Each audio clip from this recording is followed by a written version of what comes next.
लेकिन जनाब खबर देते हैं आपको, एक बड़ा एक इत्तेहाद जो है ना वो सामने आने वाला है। इसमें आप कह लें कि चीन ही लीड करेगा, लेकिन आप पीछे रहकर, और लीड जो सामने से करेगा वो पाकिस्तान करेगा।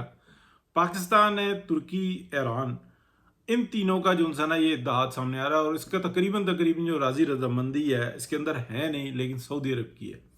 और इसके साथ साथ जो सा एक मिस्र जो सा है वो थोड़ा सा दूर है, लेकिन वो भी सऊदी अरब के तरीके से इसके अंदर शामिल होगा। लेकिन जो उसमें तीन जो सामने आएंगे वो मरहलावार उसको ग्रो किया जाएगा। उसमें तुर्किया, ईरान और पाकिस्तान, इसके अंदर इंडस्ट्रियल जोन है और बाकी सारे मामलात हैं। लेकिन इसको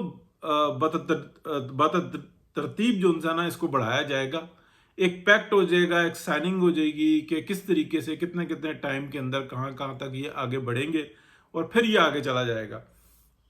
अच्छा, इसके अंदर जो है जो सऊदी अरब है और जो मिस्र है, ये दोनों भी शामिल होंगे। लेकिन इनके क्या तरीक़ेकार होंगे या किस तरीके से थोड़ा सा ये दूर रह के इसका हिस्सा होंगे, ये चीज़ भी जो है ना बिल्कुल वाज़ेह हुई है। ईरान के ऊपर मैं आपको बताऊं कि ईरान के अंदर जो रेवोल्यूशनरी गार्ड्स हैं, जो आप कह रहे हैं कि जो मजहबी जो लोग हैं, वो बहुत ज़्यादा जो है ना पिछले एक दो वीक के अंदर वीक हो गए हैं, कमज़ोर हो गए हैं। और जो डेमोक्रेट्स हैं वो काफ़ी ज़्यादा जो है ना बेहतर हुए हैं, लेकिन ज़ाहिर जो है ना वो नज़र आ रहे हैं। लेकिन जो बहुत सारे मामलात हैं जो इस वक्त में डिप्लोमेसी चल रही है, उसके अंदर वाज़ेह पता लग रहा है कि जो राय डेमोक्रेट्स की थी, यानी कि जो जमहूरी लोग हैं ईरान के अंदर, वो उनकी प्रवेल कर रही है, पब्लिक उनके साथ है। और जो दीगर मामलात हैं वो भी जो है ना बड़े गौर से देखे जा रहे हैं। अब ये जो एक तरफ जंग की दूसरी किस्त जो उनसे ना वो नज़र आ रही है, मैं आपको पूरे वसूख के साथ बता रहा हूँ कि अगर ये जंग होगी तो इसके अंदर ईरान को कम नुकसान होगा और दूसरी जानिब बहुत ज़्यादा नुकसान होगा। ऐसी बात नहीं कि दूसरों के पास कैपेबिलिटी नहीं है, दूसरों के पास कैपेबिलिटी बहुत ज़्यादा है, लेकिन वो इसलिए नहीं है कि इस्तेमाल कर दी जाए।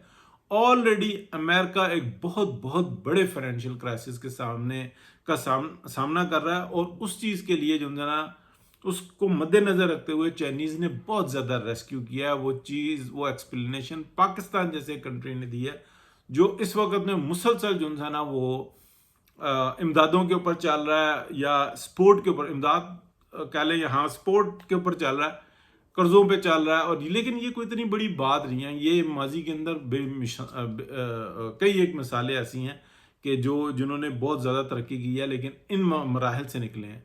बहुत ज़्यादा साजिशें हैं। पाकिस्तान इस वक्त चौमुखी लड़ाई लड़ रहा है, अंदर की बाहर की सारी जगहों पे। पाकिस्तान के अंदर ये जो एक शिया सुन्नी है मामला, ये बहुत ज़्यादा कंट्रोल हुआ है। अब वो जो इंतहा पसंदी जो स्टार्टिंग में हमें नज़र आई थी, वो बिल्कुल भी जो है ना वो घुटनों के ऊपर आई हुई है। कि जिसको जिसमें एक छोटा सा इंसिडेंट हुआ, कराची में हुआ, गिलगित बल्तिस्तान में हुआ, मुख्तलिफ जगहों पे शिया जो थे वो निकले और मोहब्बत के अंदर उन तकलीफ थी, लेकिन जो उन्होंने किया वो तरीक़ाकार नहीं था। उसके अंदर जो शरपसंद थे वो भी शामिल थे, और वो हमें सामने नज़र भी आए। तो मैं आपको बिल्कुल वजाहत के साथ बता रहा हूँ कि एक पैक्ट जो कि तकरीबन तकरीबन आप कह लें कि तय हो चुका हुआ है, और एक दूसरा भी पैक्ट है जो मैं आपको पहले बता चुका हूं, उसके अंदर तुर्किया भी शामिल है। तुर्की, मिस्र, पाकिस्तान, सऊदी अरब, ये चार मुल्क शामिल हैं। वो एक दिफा का जो ना, ये कोई इकनॉमिकल जो ना जो मौजूदा मैंने अभी बताया था, ये इकनॉमिकल जो ना एक इत्तेहाद है जो कि कायम हो रहा है, और वो दिफा का, उसमें मिस्र है, तुर्की है, सऊदी अरब है और पाकिस्तान है। उसमें ईरान नहीं है। लेकिन इसके अंदर ये जो इकनॉमिकल है, इसके अंदर तुर्की, ईरान और पाकिस्तान ये आ जाते हैं। और इसको जो गाइड कर रहा है बड़े तरीके से, या इसकी जो सरपरस्ती कर रहा है इस वाले इकनॉमिकल इत्तेहाद की, वो कर रहा है चाइना। तो ये बिल्कुल जो है ना आपके सामने दो नजर आएंगे। लेकिन फौरी तौर पे जैसे ही ये जंग के बादल इधर उधर होते हैं तो आपको ये नजर आएगा, ये इब्राहिम अकॉर्ड वगैरह ये सब जो है ना शरारतें हैं। अब अमेरिका की देखें, सच्ची सी बात यह है कि है तो अब अभी तक का सुपर पावर, लेकिन वो उसने अपनी जगह जो सी ना वो खो दी है, वो पत्थर जो है वो अपनी जगह से हिल चुका हुआ है। अब मामला अगर खुदा ना खास्ता वो पानी के अंदर लुढ़क जाता है तो फिर आपको पता है कि बड़े बड़े पत्थर जो ना टूट जाते हैं, रेजा रेजा हो जाते हैं, रेत बन जाते हैं। ऐसा होना नहीं चाहिए, पत्थर अपनी जगह पे भारी होता है, लेकिन अगर हिल जाए तो बस फिर उसका जो हाल होता है वो हमारे सामने है। वो जो रशिया का हुआ, कैसरो किसरा का हुआ, ये सब हमने जो ना देखे हैं। रोमन नाम बोल रहा था, ठीक है, ईरानियंस का नाम बोल रहा था, तो ये जो ना रगड़े गए। बहरहाल देखते हैं जी क्या होता है।